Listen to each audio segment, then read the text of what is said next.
Hello बच्चों, कैसे हैं आप लोग। आई होप कि आप अच्छे होंगे। आज के वीडियो में हम लोग पढ़ेंगे क्लास 8 ज्योग्राफी, इकाई दूसरा है भारतीय कृषि। तो ये रहा हमारा अध्याय इकाई दूसरा भारतीय कृषि। आइए इसके सारे क्वेश्चंस को हम लोग हल करते हैं। तो सबसे पहले है सही विकल्प का चयन करना। देखिए क्या है पहला, कृषि कार्य में शामिल है भूमि को जोतना, पशुओं को पालना, मछली पालना, उपयुक्त सभी।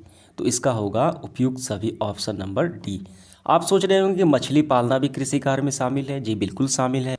तो यहाँ पे हम देखते हैं खेती करना, जिसे हम कृषि कार्य भी कहते हैं। इसमें देखिए पशुओं को पालना, मत्स्य पालन यानी मछली पालन इत्यादि भी करना क्या है, कृषि कार्य ही है। ठीक है, इसका मतलब ऑप्शन नंबर डी बिल्कुल सही होगा। दूसरा देखिए, भूमि पर जनसंख्या के साथ अत्यधिक दबाव वाले क्षेत्रों में कौन सी खेती की जाती है।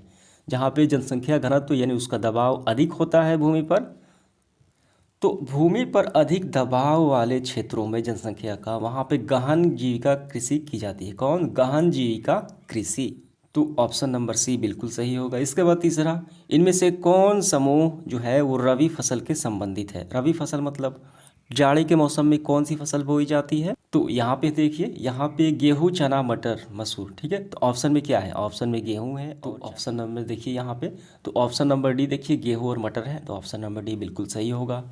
इसके बाद देखिए चौथा सवाल, जूट की फसल मुख्यतः होती है। ये जूट की फसल, तो यहाँ पे देखिए बिहार में कपास की खेती नहीं होती, लेकिन जूट की फसल खूब उगाई जाती है। कहाँ उगाई जाती है, यहाँ पे देखिए इसे सुनाला रेशा भी कहा जाता है। ये बिहार में किशनगंज, पूर्णिया, अररिया। तो ऑप्शन में क्या है, किशनगंज और पूर्णिया है।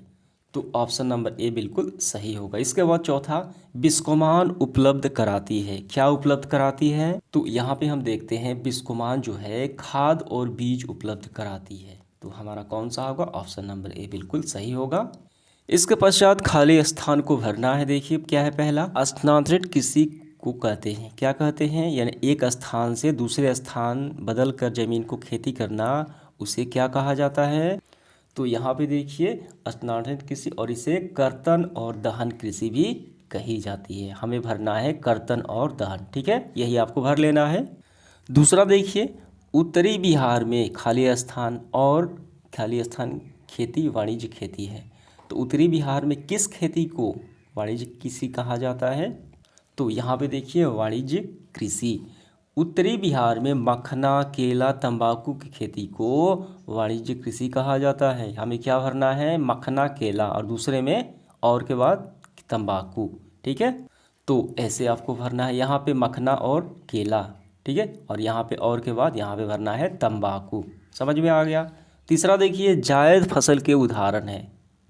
तो जायद फसल जो होती है रबी और खरीफ के बीच के जो समय अंतराल होती है और उसमें बोई जाती है गर्मी में। तो इसके उदाहरण देखिए क्या है, तरबूज, ककड़ी, खीरा, सब्जियां आदि जायद फसल के उदाहरण है। तो हमें भरना है तरबूज, ककड़ी, खीरा, सब्जियां। ठीक है, तो आपको भरना है तरबूज, ककड़ी और खीरा सब्जियां। इसके बाद चौथा, किसान क्रेडिट कार्ड से किसानों को क्या मिलता है, ऋण मिलता है, ऋण की सुविधा उपलब्ध होती है। तो हमें क्या भरना है यहाँ पे, तो हमें ऋण ना भर के हमें भरना है किसान क्रेडिट कार्ड से किसानों को वित्तीय मदद की सुविधा प्राप्त होती है। क्या भरना है, वित्तीय मदद हमें भरना है। समझ में आ गया, तो हो जाएगा आपका वित्तीय मदद की सुविधा प्राप्त होती है। इसके बाद पांचवा, जैविक खादों से खेतों की उर्वरा शक्ति। तो जैविक खाद में कौन से आते हैं, जीवों के सड़े गले अवशेष, पत्तियां, छिलका, ये सारे जैविक खाद में आते हैं। तो इससे मिट्टी की उर्वरा शक्ति बढ़ती है। तो हम यहाँ पे लिखेंगे बढ़ती है। समझ में आ गया। इसके बाद सब्जेक्टिव क्वेश्चन में हमें देखिए आंसर करना है, अधिकतम 50 शब्दों में उत्तर करना है। पहला है, कृषि कार्य किसे कहते हैं, यानी खेती करना किसे कहा जाता है। तो इसका आंसर काफ़ी सिंपल है, हम यहाँ से करेंगे। खेती करना, जिसे हम कृषि कार्य कहते हैं, एक प्राथमिक क्रिया है। हमारे देश में 60% जनसंख्या कृषि कार्य से जीविका पाती है, अपना जीवन यापन करती है। कितनी, 60%। भूमि को जोतकर विभिन्न प्रकार की फसलें, सब्जियां, फल फूल उगाना, पशुओं को पालना, मत्स्य पालन इत्यादि करना भी कृषि कार्य है। तो ये आपको समझ में आ गया, यहाँ से यहाँ तक इसका आंसर हो गया। तो आइए इसके बाद दूसरा सवाल देखते हैं हम लोग, खरीफ और रबी फसल में क्या अंतर है। काफ़ी सिंपल सवाल है और इसके हमें उदाहरण के साथ हमें बताना है। तो आपको दोनों को बारी बारी से लिख लेना है। पहले आपको लिखना है खरीफ फसल, मानसून आने के साथ ही अर्थात जून जुलाई में बोए जाने वाली जो फसल होती है कब बोई जाती है, अक्टूबर नवंबर में काटी जाती है, ठीक है। जून जुलाई में बोई जाती है, अक्टूबर नवंबर में काटी जाती है। तो ऐसी फसल को खरीफ फसल कहते हैं।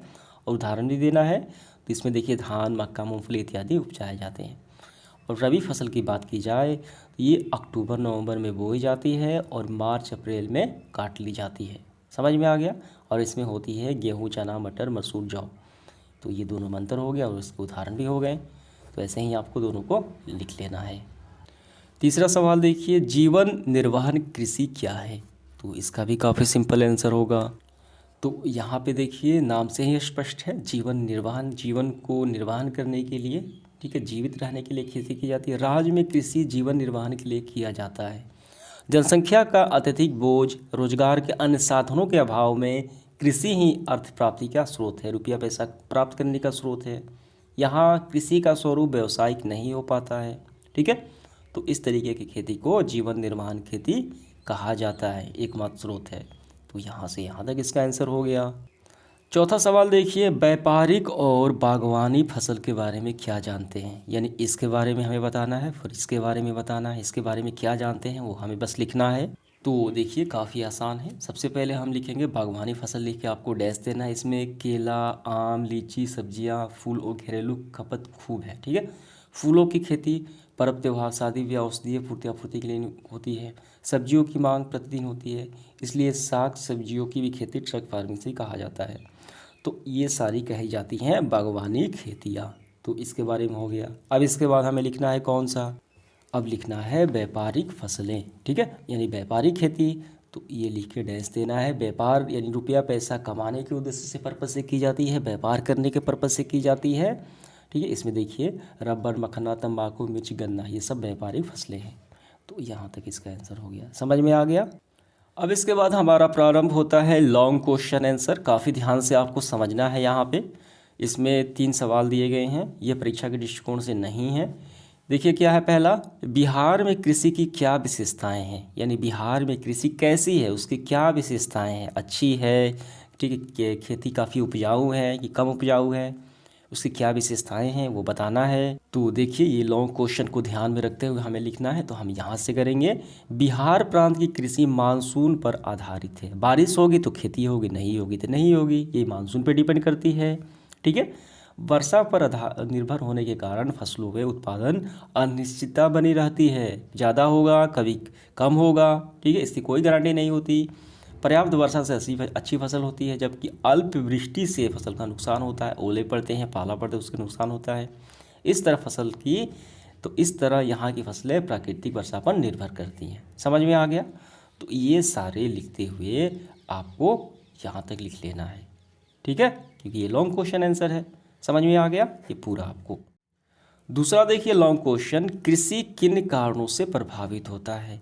कृषि कार्य जब खेती होता है, किन कारणों से खेती प्रभावित होता है। अच्छा फसल होता है, खराब फसल हो जाता है, ठीक है, फसल का यानी फसल नुकसान हो जाता है। तो कौन कौन से कारक होते हैं। देखिए इसमें वर्षा भी आ जाएगा, सूखा भी आ जाएगा, ठीक है।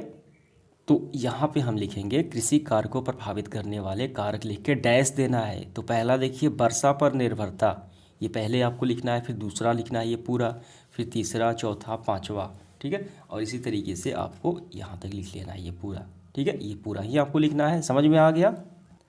इस सेशन का आखिरी सवाल, आपके राज्य में यानी बिहार में कृषि कार्य उत्पादन में बढ़ोतरी, अगर हम खेती में ज़्यादा पैदावार करना चाहें, बढ़ोतरी के लिए प्रयास हुए हैं।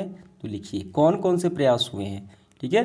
तो आपके क्षेत्र में कौन कौन से प्रयास हुए हैं आपके राज्य में, तो वही बताना है। तो यहाँ पे मैं स्क्रीनशॉट लगा देता हूँ, वहीं से आपको इसका आंसर कर लेना है, ठीक है। तो समाप्त होता है आज का सेशन। धन्यवाद।